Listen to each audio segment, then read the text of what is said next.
So hello everyone and I welcome you all to NEET rank plus channel. और आज हम इस video में देखेंगे कि कैसे आप नीट फिजिक्स की तैयारी स्टार्ट करें फॉर नीट 2025। और मैं ये बहुत बारी स्टूडेंट्स को कहता हूं कि your decision must be based on data not on emotions, क्योंकि इमोशंस में रहेंगे तो लूज मोशंस लग जाएंगे, बट अगर आप डेटा को देखेंगे तो आप आगे जो है बहुत बेहतर परफॉर्म कर पाएंगे। तो आज जितनी भी हम बातें करेंगे बेस्ड ऑन नीट 2024, इस बारी का कैसा एग्जाम रहा और 11 साल से कैसा एग्जाम का पेपर आ रहा है, क्या पैटर्न रहा है, उस जानकारी के साथ मैं आपको यहां पे बताऊंगा कि कैसे आपको अपनी नीट 2025 की तैयारी स्टार्ट करनी चाहिए और किस तरीके से कौन सी डायरेक्शन में आपको तैयारी रखनी चाहिए अपनी। तो सबसे पहली चीज ये रहती है कि आपको जो डिसीजन आपने एक बार बना लिया ना, 3D प्रिपरेशन की टेक्निक क्या है कि सबसे पहले तो आपको डिसीजन लेना होता है कि आप नीट की तैयारी कर रहे हैं। नीट की तैयारी हो सकता है कि आप ड्रॉप लेके कर रहे हो सकता है कि आप क्लास 12th के साथ कर रहे हो। अगर आपको नीट 2025 देना है, यही दो ऑप्शंस बचते हैं। तो आप जब तैयारी कर रहे हैं तो क्लास 12th की जो वेटेज रहती है वो बहुत ज्यादा रहती है। इवन आप अगर 12th का बोर्ड के साथ दे रहे हैं तो बहुत बारी ऐसा होगा कि कई बच्चे आपको बोलेंगे या आपके सीनियर्स बोलेंगे कि 12th के साथ नीट एग्जाम निकालना बहुत टफ हो जाता है। मैं आपको बताऊंगा कि क्लास 12th का बच्चा भी क्या कर सकता है, नीट का एग्जाम निकाल सकता है, क्योंकि 60% पेपर जो है वो क्लास 12 से आता है। तो आप बोर्ड की भी अगर तैयारी कर रहे हैं तो बोर्ड की तैयारी के साथ साथ आप नीट के जो पीवाईक्यूज रहते हैं उनको सॉल्व कर लीजिए। फिर जो बीच में आपको गैप मिलता है उसमें आप क्लास 11th का पढ़ते पढ़ते और लास्ट में जब आपको बोर्ड के एग्जाम खत्म हो जाते हैं उसमें क्लास 11th को फिर से एक रिफ्रेश करके आप बहुत अच्छा परफॉर्मेंस कर सकते हैं। तो डिसीजन आपने एक बार बना ली है, आपको बस फिर क्या रखना है, डिसिप्लिन रखना है कि आपको उतना छोटा छोटा काम जो रहता है ना कि पीवाईक्यूज लगाने हैं आपको नीट के, आपको ये एक्स्ट्रा एमसीक्यूज सॉल्व करने हैं, वो डिसिप्लिन आपको मेंटेन करके रखना पड़ेगा। और एक करेक्ट डायरेक्शन में, ऐसा नहीं कि डायरेक्शनलेस जा रहे हैं, कभी इस बुक से लगा रहे हैं कभी दूसरी बुक से लगा रहे हैं। होता क्या है, जब हम बहुत सारे मल्टीपल रिसोर्सेज को यूज करते हैं तो हमारी जो डायरेक्शंस रहती है चेंज हो जाती है, जिसकी वजह से जो रिजल्ट हमारा एक्सपेक्टेड रहता है वो रिजल्ट नहीं आ पाता।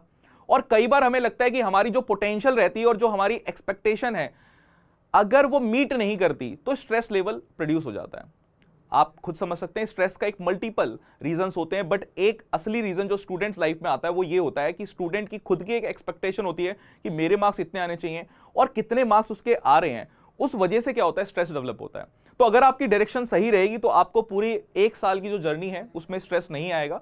और फिर दिखाता हूं मैं आपको कि नीट 2024 में पेपर कैसा रहा था।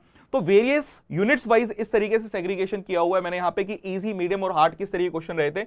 अगर आप देखेंगे कि हार्ड क्वेश्चन कितने आते हैं नीट के एग्जाम में, तो सिर्फ एक ही हार्ड क्वेश्चन हमें यहां पर दिखाया है और वो था हमारे पास ऑप्टिक्स से, जिसमें आपको राइट ट्रायंगल वाली जो थी लाइट वाली पूछ रखी थी वहां पे प्रिज्म के ऊपर।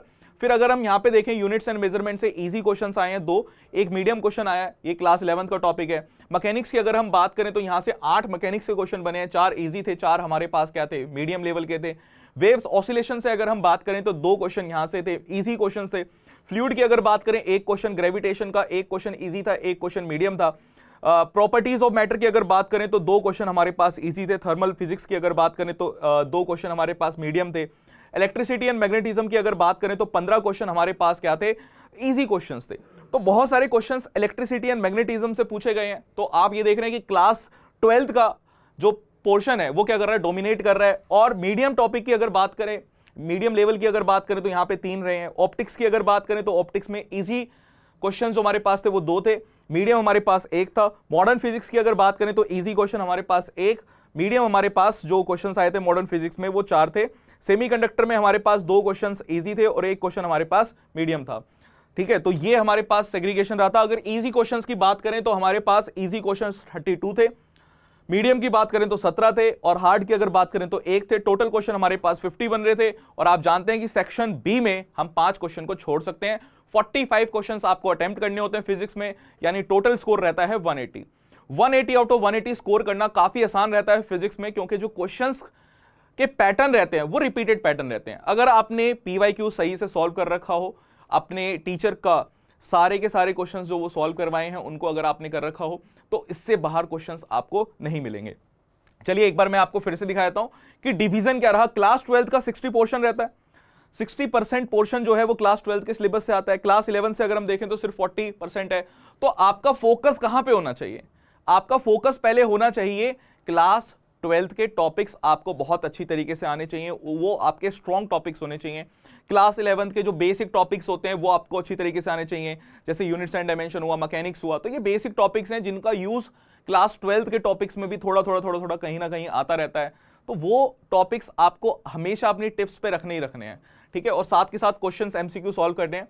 ये मैं आपको दिखा रहा हूं नीट का 11 ईयर्स का डेटा, जिस डेटा के मुताबिक अगर आप तैयारी करेंगे तो फिर आपका जो रिजल्ट रहेगा ना वो अपने आप दिखेगा कि दूसरे स्टूडेंट से बहुत अच्छा चल रहा है। देखिए मैंने यहाँ पे 11 ईयर्स का डेटा लिया हुआ है। हमारी जो क्लासेस भी होती है, मैं फिजिक्स जब पढ़ाता हूँ तो इस डेटा को काफ़ी अच्छी तरीके से यूज़ करता हूँ। मुझे पता है कि इस चैप्टर से बहुत क्वेश्चंस आएंगे, किस पैटर्न्स के क्वेश्चन चल रहे हैं। अगर देखेंगे यहाँ पर, अगर हम फिजिक्स एंड मेजरमेंट की बात करें तो अभी रिसेंट ईयर में आपको दिखेगा, अगर मैं 4 साल का ही डेटा देखूं तो 3 क्वेश्चन, 2 क्वेश्चन, 3 क्वेश्चन आ रहे हैं। तो इसका मतलब यह है कि 3 क्वेश्चन यहां से आएंगे ही आएंगे। तो इस चैप्टर को कौन बच्चा छोड़ के जाएगा? कोई भी नहीं छोड़ के जाएगा। काइनेमेटिक्स की अगर बात करें तो यहां पे अगर मैं 4 साल का डेटा देखूं तो 2 क्वेश्चन, 6 क्वेश्चन, 4 क्वेश्चन, 3 क्वेश्चन आपको यहां से दिख रहे हैं। तो यानी कि काइनेमेटिक्स भी बहुत इंपॉर्टेंट हमारे पास है। लॉज ऑफ मोशन पे देखिए एक ही क्वेश्चन आता है और किस तरीके का क्वेश्चन आ रहा है हमारे पास। पुली का क्वेश्चन आ जाएगा या फिर बॉक्स रखे रहेंगे उस पर फोर्स लगा रहे हैं, फ्रिक्शन या विदाउट फ्रिक्शन वाला क्वेश्चन आ जाएगा। तो आपको यहां से क्वेश्चन एक ही क्वेश्चन दिखता है बट एक स्टैंडर्ड क्वेश्चन है, वही पैटर्न का क्वेश्चन आपको दिखेगा। वर्क एनर्जी एंड पावर की अगर बात करें तो वर्क एनर्जी पावर में से एक दो क्वेश्चन हैं। तो आपको यह चीज देखनी है कि कौन सा चैप्टर ज्यादा इंपॉर्टेंट है। उस चैप्टर को तो आपको अपना स्ट्रॉन्ग पॉइंट शुरू से बना के रखना है। अगर वो चैप्टर में आप नहीं स्कोर कर पा रहे हैं तो आपको उसका फिर जो वीडियो लेक्चर रहता है उसको दोबारा से देखो, एनसीईआरटी के क्वेश्चन सॉल्व करो, उसके जो टीपीपीज रहते हैं उसको सॉल्व करो। कहीं से भी उसको आपको मस्ट है कि आपको उसके पूरे का पूरा जो स्टडी मटेरियल है वो आपको सॉल्व करना है। और ज्यादा नहीं हो पाता तो कम से कम पीवाईक्यूज तो आपको सॉल्व करके चलने हैं। अब ऐसा होगा कि एक चैप्टर में आपसे ना एक टाइप का क्वेश्चन तो बहुत इजीली हो जाएगा, आपको लगता है कि यार ये तो पता ही है, बट कुछ क्वेश्चंस ऐसे होंगे जो आपसे नहीं सॉल्व हो पा रहे, उसको एक अलग कॉपी में लिख लो। कॉपी में अगर आप उसको अलग लिखेंगे ना उसका भी बहुत फायदा रहता है। कई बार आपको लगता है कि यार ये क्वेश्चन ऐसे हैं जो मैं कई बार गलत करता हूं, तो जब आपके दिमाग में ये रहेगा ना तो बहुत बारी अगर आप उसको देखेंगे तो वो सही होने लग जाएंगे ऑटोमेटिकली। कई बच्चे क्या करते हैं, अपने स्टडी टेबल के सामने फॉर्मूलाज की एक शीट लगा देते हैं, उसको अगर आप थोड़ा टाइम भी अगर देखेंगे तो आपको धीरे धीरे फॉर्मूलाज वो याद होने लग जाते हैं। पर पूरे का पूरा कई बच्चे फॉर्मूला शीट लगा के रखते हैं, उनमें इंप्रूवमेंट थोड़ा सा कम दिखा, बट मैंने उनको एक थोड़ा सा स्लाइटली चेंज करने को कहा कि जो फॉर्मूलाज आपको याद हो जाते हैं उनको मत लिखो, जो याद नहीं होते उनको लिखो और एक बार देखने की कोशिश करो कि यार ये आज भी याद नहीं हुआ क्या, फिर कल भी देखो या आज भी याद नहीं हुआ क्या। तो आप जब देखेंगे, खुद से एक बार ट्राई करेंगे तो याद हो जाएगा, है ना। और यहां से फिर आप देखिए जर्नी अगर आप अपनी स्टार्ट कर रहे हैं तो ये हाई वेटेज टॉपिक्स जो हैं इनको स्ट्रॉन्ग पॉइंट बना के रखिए। रिवीजन करते वक्त भी इनकी रिवीजन तो पहले करिए, बाकी के जो टॉपिक्स रहते हैं जिनसे कम क्वेश्चंस आते हैं इनको आप बाद में भी क्या कर सकते हैं, क्विकली रिवाइज करके जहां जहां से क्वेश्चंस बनते हैं वो काम कर सकते हैं। अभी क्लास 12th का मैं आपको दिखाता हूं डेटा। अगर क्लास 12th का आप डेटा यहां से देखेंगे तो इलेक्ट्रिक चार्जेस एंड फील्ड से 2 क्वेश्चन हमारे पास 2024 में आए हैं। इलेक्ट्रोस्टैटिक पोटेंशियल एंड कैपेसिटेंस से 2 क्वेश्चन हमारे पास आए हैं, ठीक है। करंट इलेक्ट्रिसिटी से 3 question, moving charges and magnetism से 2 क्वेश्चन, मैग्नेटिज्म एंड मैटर से 3 क्वेश्चन हमारे पास आ गए। अच्छा, ये वाला जो है ना मैग्नेटिज्म एंड मैटर, ये चैप्टर बहुत ही लो वेटेज चैप्टर था।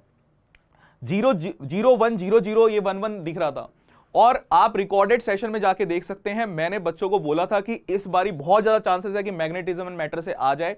हाई वेटेज की जो सीरीज चली थी उसमें मैंने ये चैप्टर को लिया था स्पेसिफिकली।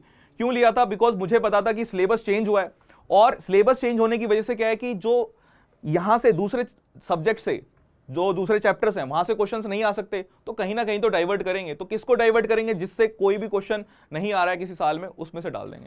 तो 3 क्वेश्चन आपको इस बारी मिल गए थे मैग्नेटिज्म एंड मैटर से।